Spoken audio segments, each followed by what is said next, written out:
and welcome to the Knitty Kitties channel. I'm Netty. Now in this video I'm joined by the Heathen Emporium, and it's John. He's showing how he works with resin. I thought it'd be quite interesting to see all the different crafts he does with his jewellery making. Now this is the setup. He's got some nail polish, cat eye nail polish there, and a specific resin. It's a high viscosity UV resin that you have to use because it has to be quite thick to work with the type of jewellery making that he does. So he's got his mould there. It's all different shapes in it that you can use, and you can see that I can't pronounce the name of that brand for the nail polish, but we'll get to that in a bit. Now he couldn't get the actual high viscosity resin that he wanted from Amazon, so he got this one instead, and I'll pop a link in the description below for any of these products. I'll try my best to find them. So mostly from Amazon, Etsy and eBay. So he's just filling that shape there, but not right up to the top, as he'll be putting some nail varnishes in and a backing on that.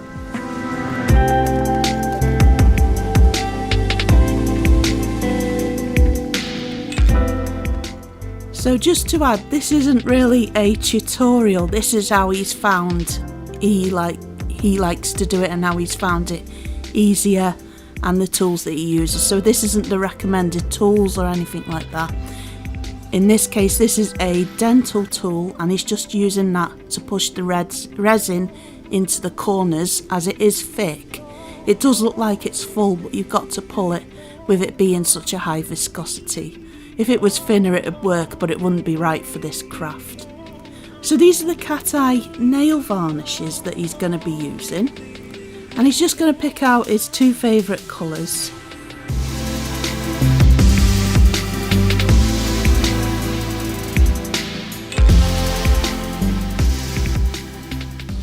There is one in a separate box that you might have seen there, but it was on sale separately.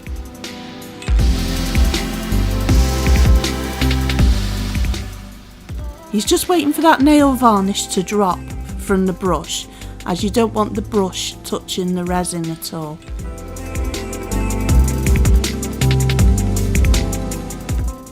So it's advisable not to get the resin onto the brushes. So he's got the separate one there, which is exactly the same nail varnishes, it's just a different colour that wasn't in that set.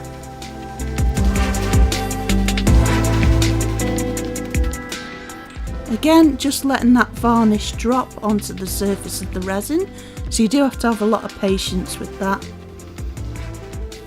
And you'd see the little window on the bottle of resin. He's painted over that. It's advisable to paint over it or make sure that they're nowhere in sight when you've got your UV light on. So see that little window there where the blue's sparkling through? Because if you have your UV light on, it's going to cure all of the nail varnish inside the bottle, which will be a shame and a waste of money. So that's a good tip we found from John. Again, this isn't a tutorial anyway, it's just how he's found he likes to do this craft, and we thought we'd show it as a video. So lots of lovely colours going on there. That's almost like an accent on the top there.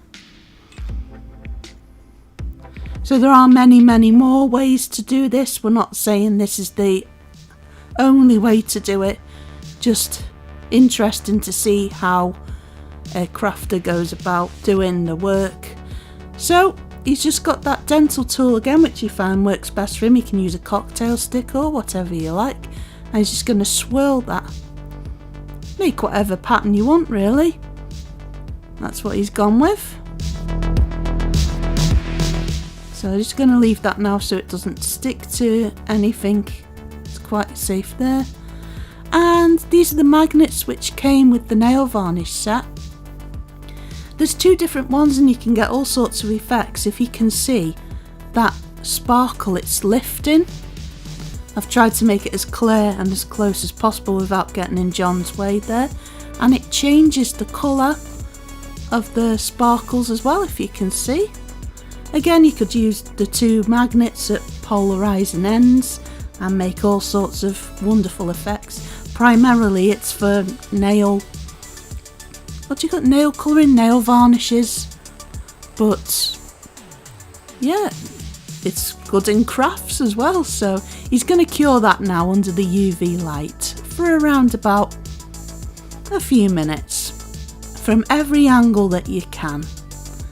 So again, that's why he's got the bottles of nail varnish far away as possible and not in this UV light, because they will cure in the bottle. So, and we'll show you in these photos that you have to cure it from every angle as you possibly can. You have to cure it from every angle there.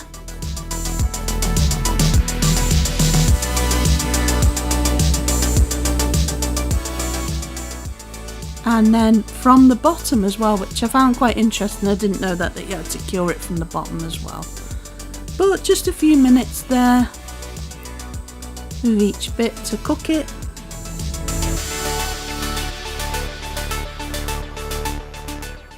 Now it is still a little bit tacky there, but it's okay to pull it out at this stage, and we shall have a look what that looks like. And it almost looks like kind of an octopus design or something. It's very pretty. So the next stage, he's going to back it, and he's using this mica powder. He's using this mica powder. Now if you were to use too much of that mica powder in the resin, it won't set correctly. So you only use just a tiny pinch of it in the resin, and he's going to mix that up thoroughly as much as he can, and then that's going to be the backing on the piece. Now he does usually use black, but in this case he thought it might be fun to try a different colour, a dark grey.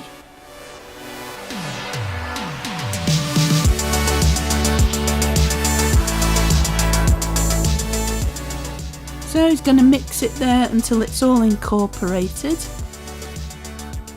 Again, just to iterate, just a tiny bit of mica powder in that resin, otherwise it won't cure properly.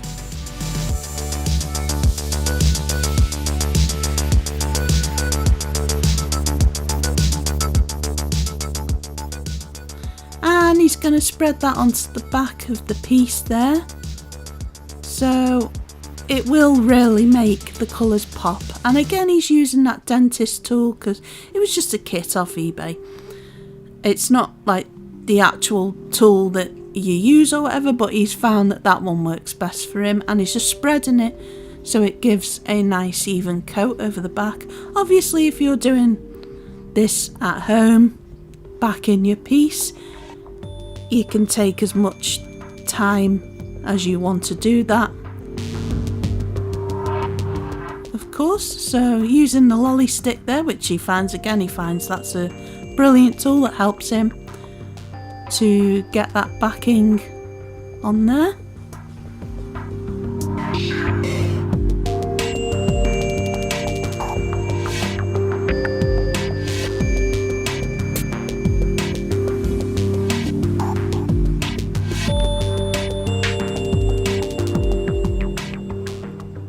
So just going to clean up the edges there with a small piece of kitchen roll.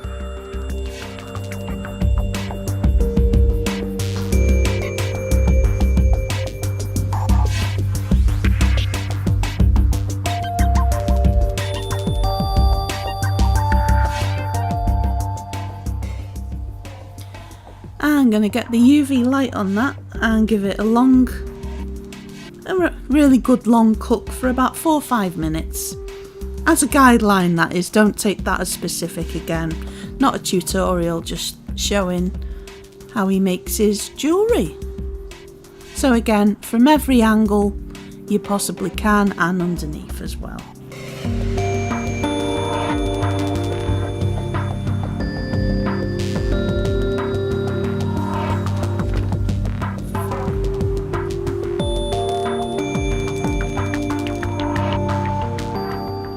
So what do you think does look like a little octopus, does it? But it looks like he's lost 4 of his arms, unfortunately. But very, very pretty. So tell me what you think in the comments. That's just how his design has come out. You could do pretty much any design you wanted. So just going to get a little drop of that UV high viscosity resin now and drop that onto the backing there so it can go onto a necklace.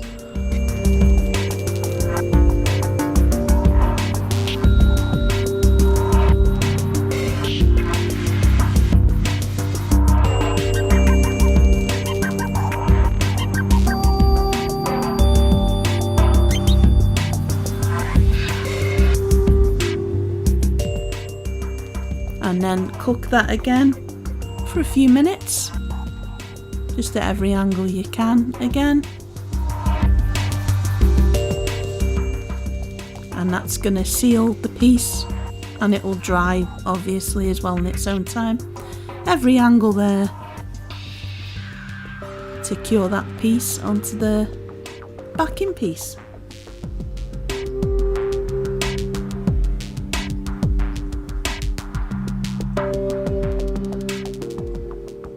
So again, this is the resin that he used. He was after the I think it was called Let's Craft resin, and the back there if you want to pause the video and have a read at that for more info.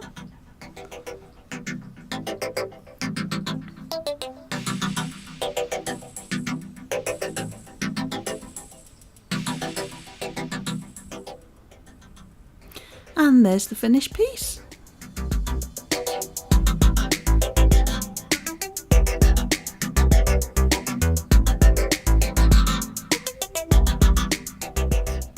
So here's one I made earlier, which is very pretty indeed. And this is the mica powder he used, which was off eBay. There was lots more colours than that. So again, he's going to make another piece similar to the first one. Again, he doesn't go right up to the top with that, he just leaves a little bit of space. It can be kind of hard to see because of the high viscosity of this resin. It can be quite deceiving, so you leave it to rest a little bit and then you can see, oh, it's not filled as much as I thought it was. But yeah, not right up to the top because you've got those varnishes going in and you've got the backing going in as well. So it does take a while to settle. And he's going to pick out his colours there again. Whichever 2 colours he thinks goes together well. And that's the box that the individual one came in, but it's exactly the same kind of gel polish colour that's in the set. And again, just let it drop. You gotta have the patience of a saint. Just let it drop onto the back of the resin there. And again, you just don't want to get that on your brush. It's just best to do that. So.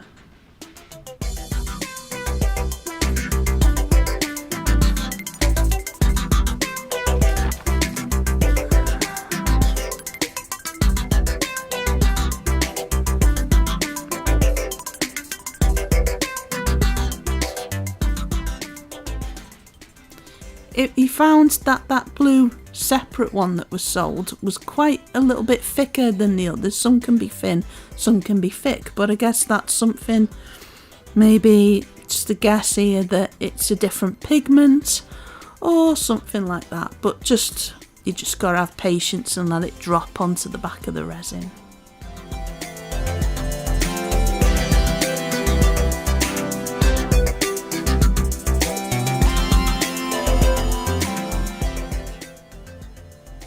And there's the second colour going on.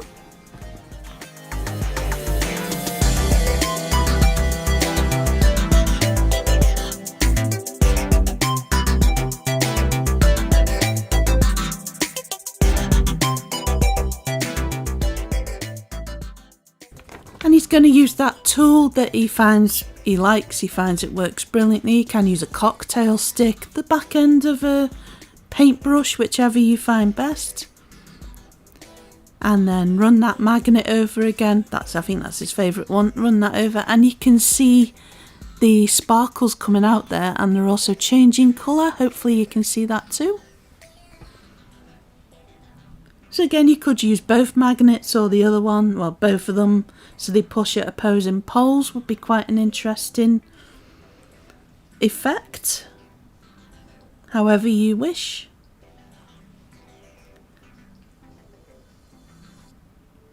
And it's time to cure that again for a few minutes. And you do that from every angle, including the bottom of it again. Make sure it's fully cured all around.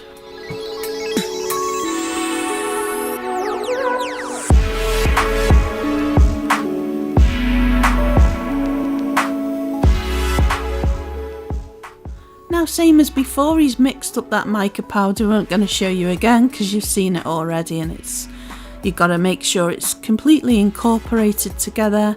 And he's going to use that lolly stick, which he finds he likes best, to completely back that piece, just so the colours will pop. You'll see what the effect is like once it's all finished. And again, cure that for a few minutes. I can't say a specific time because it's somewhere maybe between 3 and 5 minutes, but don't take that as gospel. Again, we're not doing a complete tutorial here.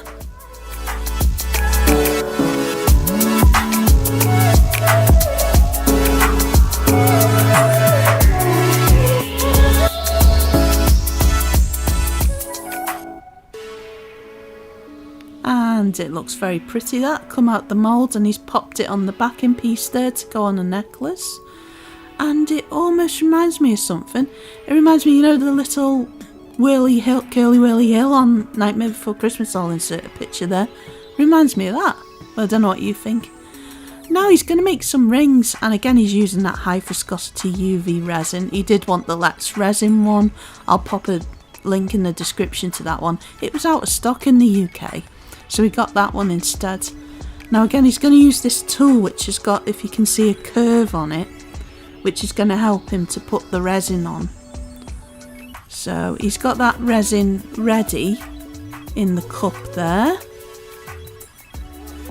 I'm going to scoop that out and see the groove in the ring there. There's a groove where you can put whatever you want to in there. And he's going to coat that, not completely up to the top of the groove.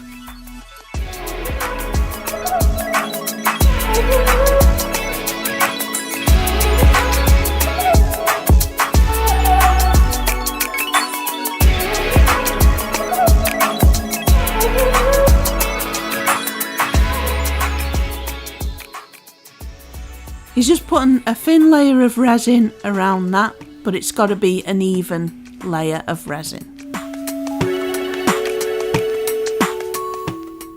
All the way around, making sure there isn't a gap.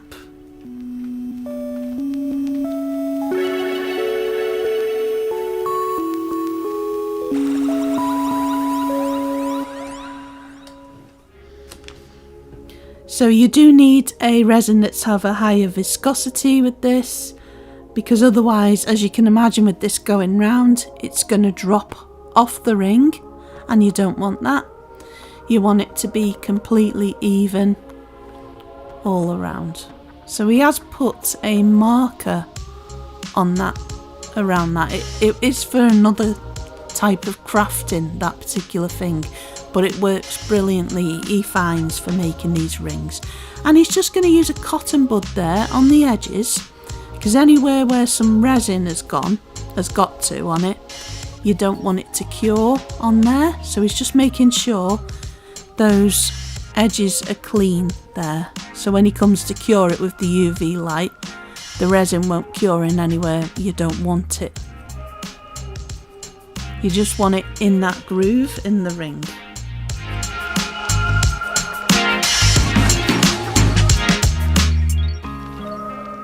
It can take a little while, that first step with the resin, but it's just best to get a thin layer on that. Now this is crushed opal, it was from Etsy, and it's called Black Flame, this particular one he's using.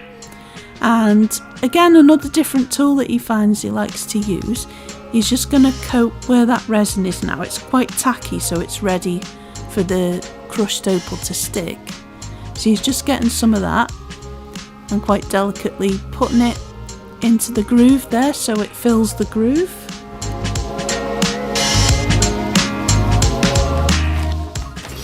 Now it was quite expensive, this crushed opal, but you will be able to make a few rings with that, and because it is quite an expensive item as well, or just like you would with glitter, he's got a tray underneath there which is going to catch any stray ones, so they can be reused on another ring.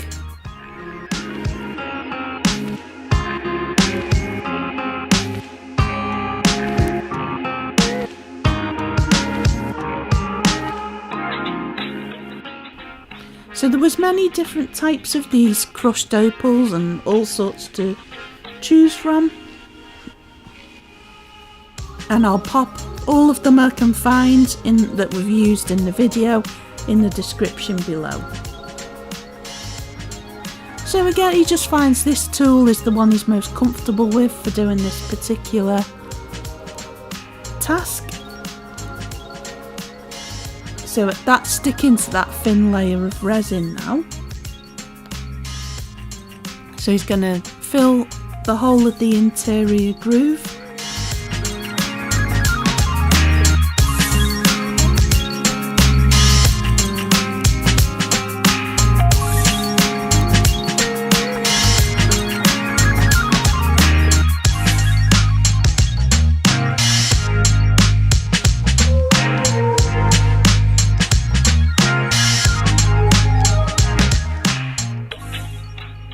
Just a close up there so you can see.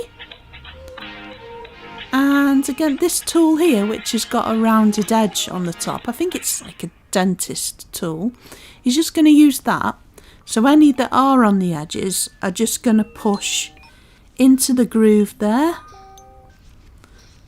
and it's got to be at the top of it so that nothing is sticking up too high, because then it won't be encased in the resin on the last layers of the resin. See, so that's just going there. It's just making sure with that tool that you can see it better from this side, that it's all going into that groove nice and evenly, so it's not over the top of the ring.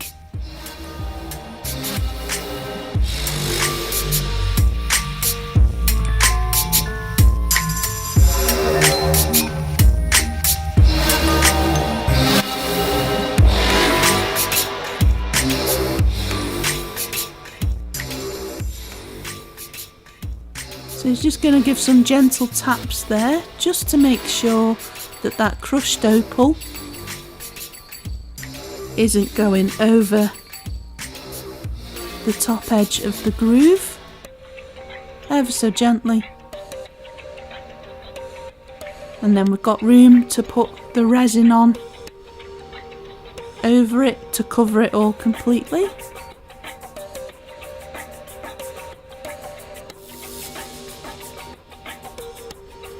And then he's using a cotton bud, which will again, push the opal there and make sure it's nice and clean again.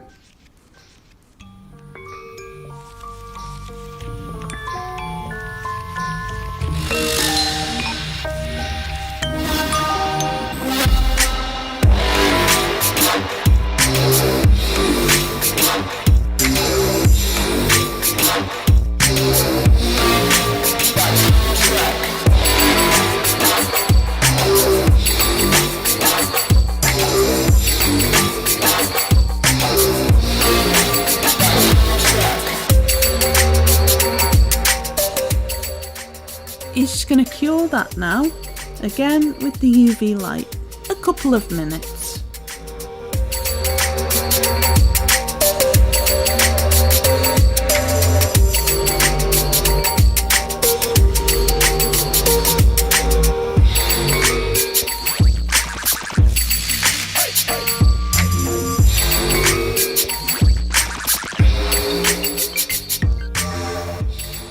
Okay, so now it's resin time again, and he's going to pop that with that curved tool over the top of the crushed opal. So that's going to get into the gaps.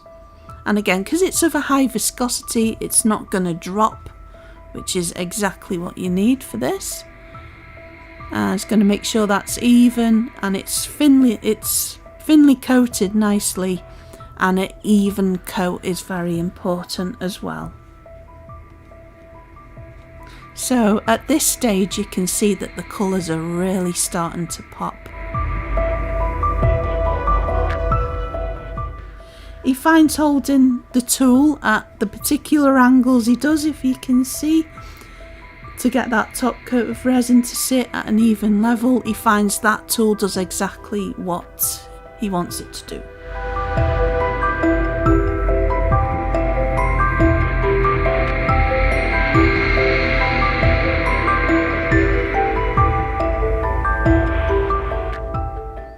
So again, different angles there that he's using to make sure that it's even. It would look weird if it was all uneven, so just making sure that that all the way round is completely even with the resin.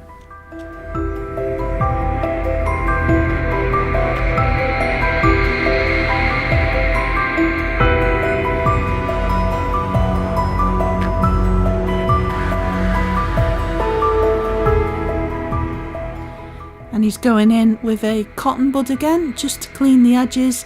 You don't want the resin curing where you don't want it to. It's going to look not so nice, shall we say, on the edges there. So you want them that whatever colour the ring is, rather than covered in resin.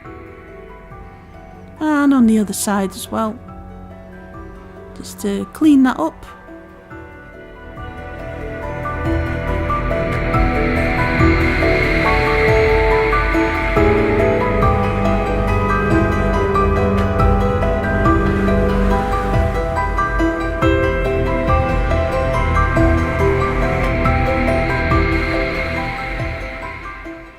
And we're going to cure that again for a few minutes before he does the final layer of the UV resin.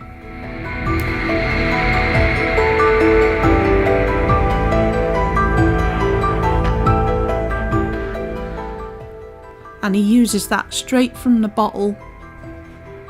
Again, brilliant. It won't drop because it's of a high viscosity.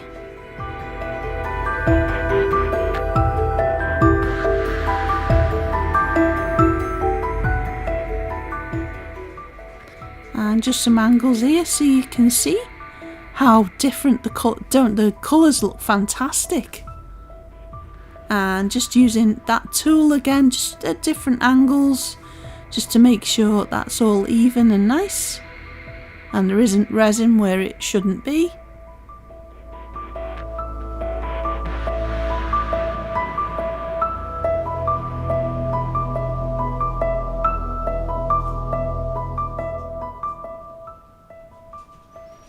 And a cotton bud again, just to make sure that it's all clean on the edges.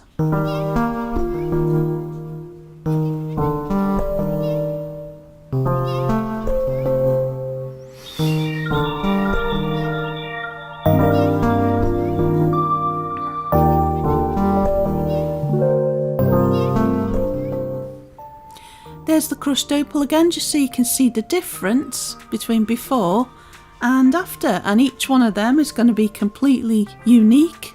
No two are the same. Cure again for a few minutes, just a final cure, and we're going to try something else.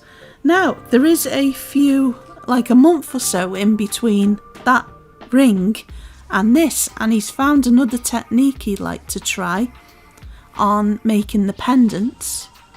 So he's going to show you there the two magnets which come with the nail varnish set. Obviously that's going to be if you're putting that on your nails, but he's found that he likes to use this for crafting as well. So he's got the resin ready in there, and he's going to again drop the nail varnish onto the back of that resin. But there's something different when we get to that bit. I'll point that out. but he's just going to make sure with a lot of patience that that drops onto the back there. Again, don't get that on your brushes, whatever you do.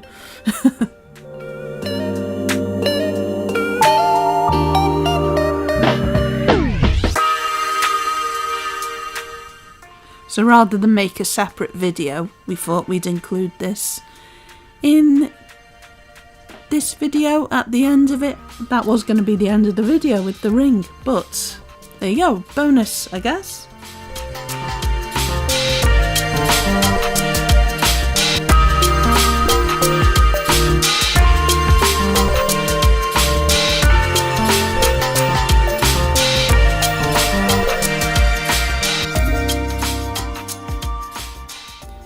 And he's using that nice contrast colour there. Well, actually, they're not too far from each other, are they? I am actually going to do a colour fairy, or maybe a series colour fairy of videos, so you can see what colours maybe you could use together if you're a bit unsure. Say he's got a set of 7 varnishes there, and he's like, I don't know which 2 I want to use, or whatever, or you've got a whole set of colour pencils, 180 of them, and you're spoilt for choice. So a bit of colour theory, knowledge in that, is very helpful with something like this. So yeah, we'll see. I think those 2 colours go together really well because it's got accents of blue in it with the purple you can see. But obviously when you run that magnet over it, the colours will change again and you can see bits of pink and all sorts, which is interesting. So a lot of patience there, he just waited for that to drop, and instead of going like he did at first in the middle of the colour, he's going to go right in the middle of the resin and start swirling and making a pattern. Obviously you could do whatever pattern you wanted really, but he's found this a completely different technique, is to swirl the resin rather than the nail varnish colour, and it looks almost like a galaxy. So we're going to, I've tried to get in as close as I can there without disturbing the crafting. And the magnet going over, you can see the colours changing.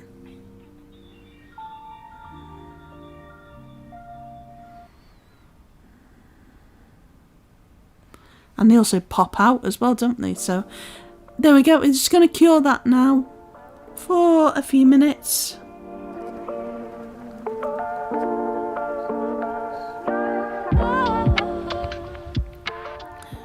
So just going to let that cure, and while that's curing for a few minutes, didn't want to show you that again, thought we'd have a cat interlude. This is Toki, and says it's a pleasure to meet you.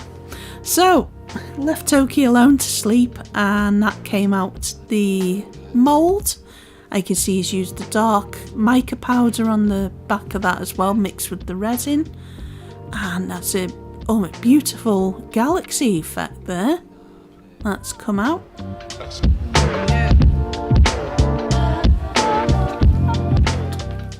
Very stunning, and that's the after of the ring when it was all cured. He gave that to me, which was lovely.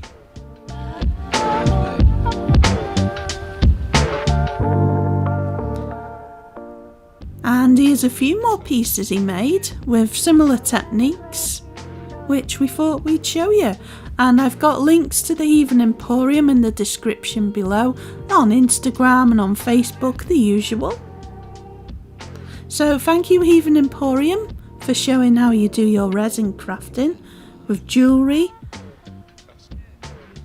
All beautiful pieces. Again, links below in the description if you want to check out more Heathen Emporium work. He does chainmail and all sorts of different things again. Thank you for watching, and we'll see you again soon. Bye for now.